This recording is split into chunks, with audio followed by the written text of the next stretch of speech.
My dear lovely video viewers, your congratulations to my effective show. I'm gonna share you about the most important English with, can and could.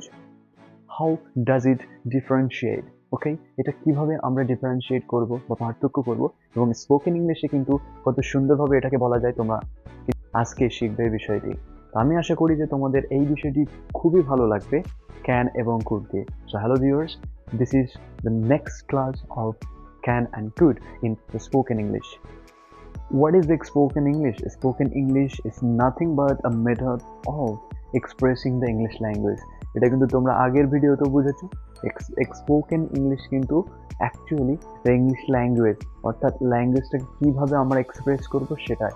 This is not like translating or converting the way and path, অর্থাৎ কোনো উপায় নয় এমন কিছু যেটা আমরা সব সময় বলে থাকি, কনভার্ট করে থাকি। এটা কিন্তু সব থেকে বেশি আমরা এক্সপ্রেশনে বুঝি, তাই না? একটা ল্যাঙ্গুয়েজ সব থেকে বেশি কি দেয়? কমিউনিকেশন ছাড়া কিন্তু আমরা ল্যাঙ্গুয়েজটাকে কোনো কাজে ব্যবহার করতে পারি না। So how to communicate with other parts of the country? You have to know from this video how do we use can and could with native speakers. দেখো, নেটিভ স্পিকাররা কিন্তু খুব দ্রুত ইংরেজিতে কথা বলা শেখে, তো আমরাও কিন্তু ইংরেজিতে কথা বলার জন্য খুব ভালোভাবে ক্যান এবং কুডের ব্যবহারটি জানবো, right? So up to the very end you will not skip, okay? Up to the very end you will watch this video, don't skip. If you skip this video you will not learn anything else, okay?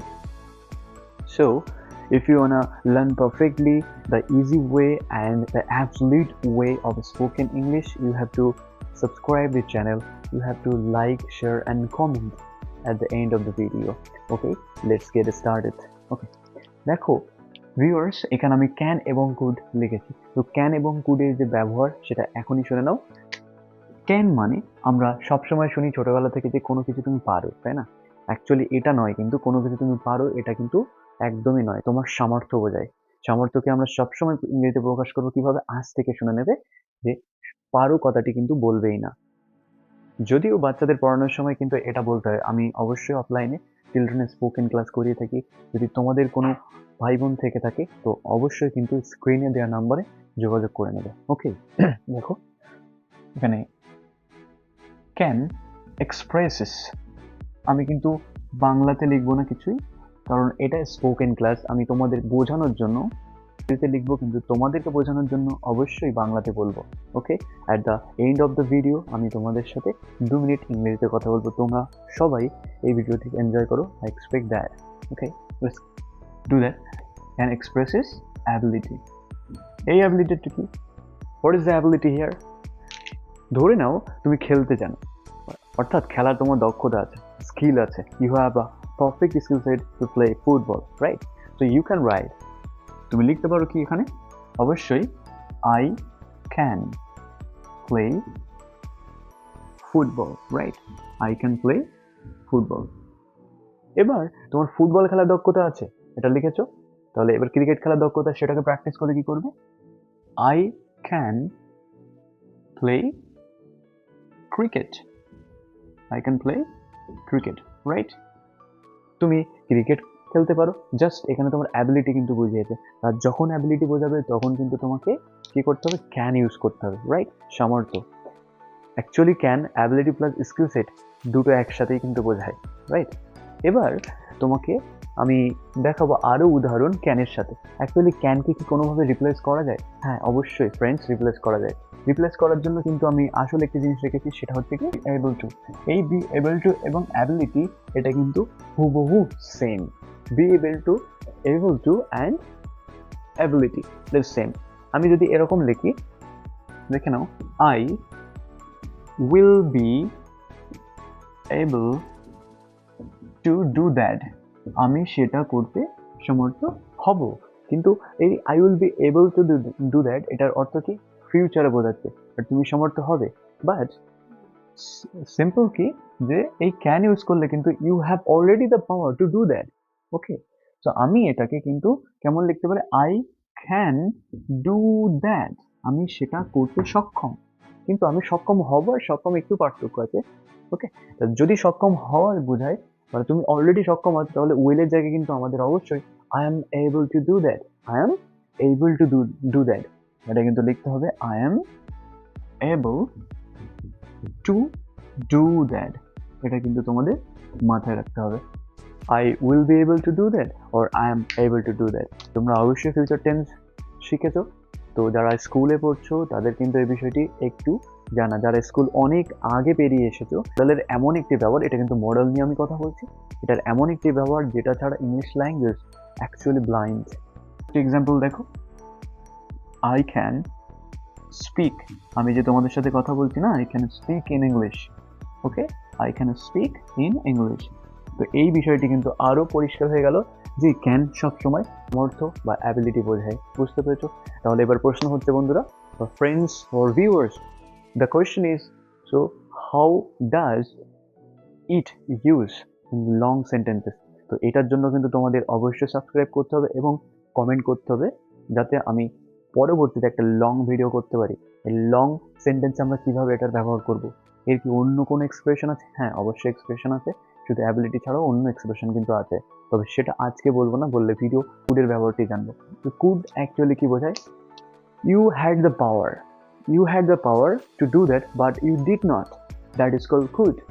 আবার বলছি, you had the power to do that but you didn't do that, তোমার ক্ষমতা ছিল, তুমি চেষ্টা করলে পারতে, কিন্তু তুমি সেটা করোনি।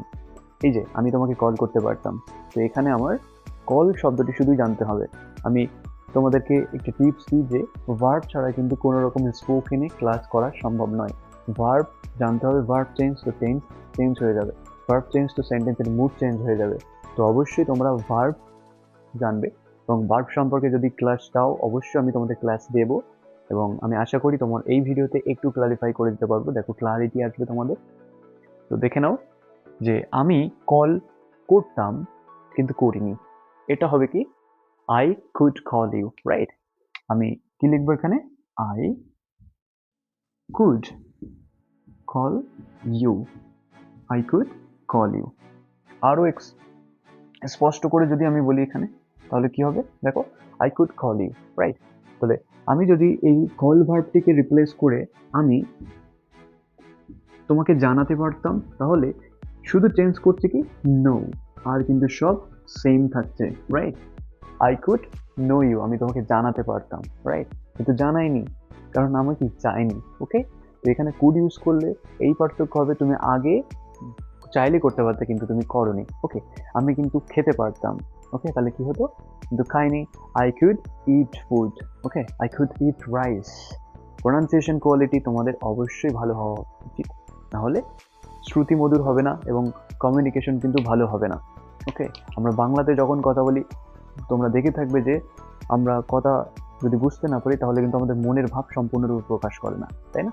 শুধু সেন্টেন্স কারেক্ট বললে হবে না, সাথে সাথে প্রোনাউন্সিয়েশন অবশ্যই ঠিক করতে হবে। যদি প্রোনাউন্সিয়েশনের উপরে প্রেশারাইজ না করে, তাহলে কিন্তু সেন্টেন্স, যারা স্কুলে যায় না, যারা এটা শেখে না, স্পোকেনের ক্লাসগুলো করে না, তারা কিন্তু প্রোনাউন্সিয়েশনের কোন ন্যূনতম ধারণাই থাকবে না। প্রোনাউন্সিয়েশন একটা অন্য ধরনের জিনিস, যেটা একটা ভাষার অর্নামেন্ট হিসেবে কাজ করে, তাই না? Pronunciation is the ornament of any kind of language in the world, okay? আরও কিছু এক্সাম্পল দেখে নাও।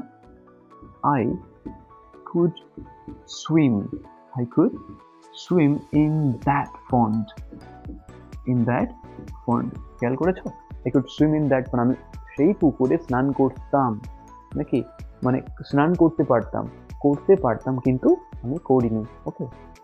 তো আমি আশা করব যে তোমরা ভিডিওটি অবশ্যই লাইক করছো, কারণ ক্যান এবং কুডের এই যে ছোট্ট একটি ব্যবহার, এই ব্যবহারটি কিন্তু তোমার স্পোকেন ইংলিশে খুব বেশি কাজে লাগবে, তাই না?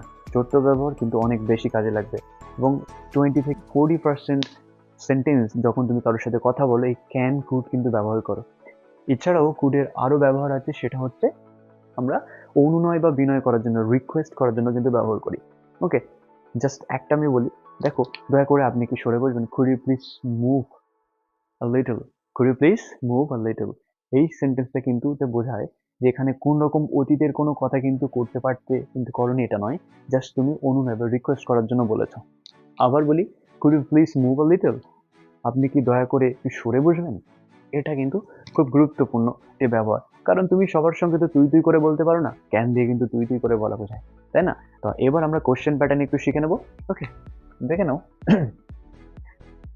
ক্যান, জাস্ট আমি ক্যানটাকে সাবজেক্টের আগে লিখবো, রাইট? প্রোনাউন্সিয়েশন কিন্তু ঠিক করতে হবে, not can, this is can, right?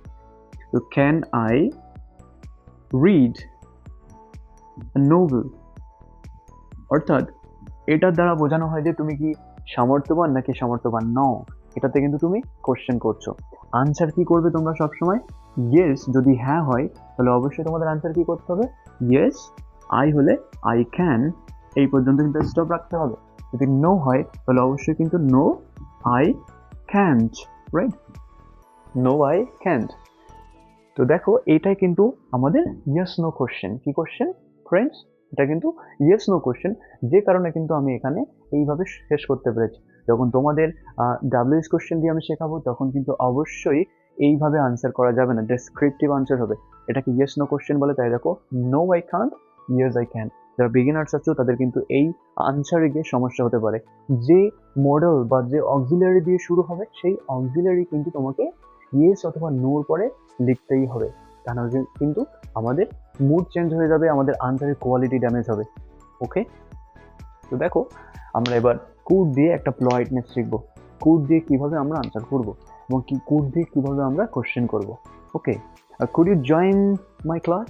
Could you please join my class? দয়া করে তোমরা কি আমার ক্লাসে জয়েন করবে? তো এখানে দেখো একটা অনুনয় করে আমি বলছি, অনুনয় করে বোঝানোর জন্য কিন্তু অবশ্যই তোমাদের কুড ইউজ করতে হবে। Could you join my class? Could you join my class or classes? Right? Could you join my classes? যদি আরো বিনয় করে বলা হয় তাহলে অবশ্যই প্লিজ শব্দটি এখানে লাগিয়ে দিতে হবে। ঠিক আছে? Could you please join my class or classes?